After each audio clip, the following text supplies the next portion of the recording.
మీరు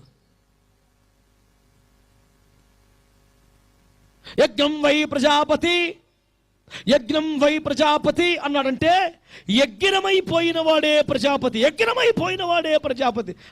యజ్ఞానికి మనకి ఏమిటంటే లింకు చెప్పనా? అర్జున, ఎవడు యజ్ఞమైపోయిన తర్వాత సమస్తము దహనమైపోయిన దానిని తినుచున్నాడో అట్టివాడు చిరంతమైన జీవమును కలిగి ఉన్నాడు. ఇదే కదా అర్జునుడు చేయబడిన గీతోపదేశం.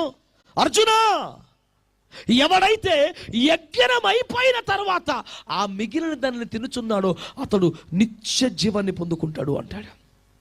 యజ్ఞం అయిపోయిన తర్వాత మిగిలిన తినాలా? యజ్ఞం అయిపోతే తింటాకేముంటుందండి? ధర్మ సందేహం. ప్రపంచంలో యజ్ఞ యాగాదులలో యజ్ఞం అయిపోయిన తర్వాత దహించబడదాన్ని మిగిలిన తినడానికి ఏమీ ఎవరికి ఎప్పుడూ లేదు. కానీ ఒకే ఒక్కడు ఈ రాత్రి ప్రకటిస్తున్నాను మీకు నేను. ఆయన అంటాడు, మీ పితరులు అరణ్యములో మన్నా తిని కూడా చనిపోయారు, కానీ మీరు తిని నిత్యము జీవించినట్లు దిగి వచ్చిన జీవాహారము నేనే అని చెప్పినవాడు యేసుక్రీస్తు ప్రభువారే.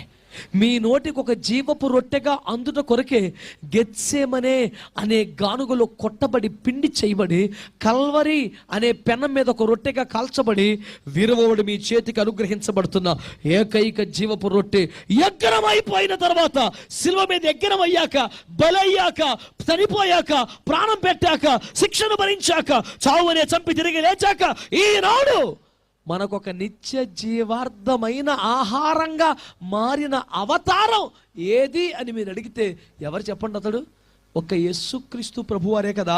నేను అడుగుతున్నాను, మరి యజ్ఞం వై ప్రజాపతి అన్న ఆర్యోక్తి వేదోక్తి ఎవరిలో నెరవేరింది? మరి మరొక అవతారంలో నెరవేరలేదే. యేసుక్రీస్తు ప్రభువారి అవతారంలో ఆ మాటకు వస్తే అదొకటేమిటి? ఉదాహరణకి వినండి. ఓం శ్రీ బ్రహ్మపుత్రాయ నమః అన్న మంత్రం మీరు వినుంటారు చాలాసార్లు.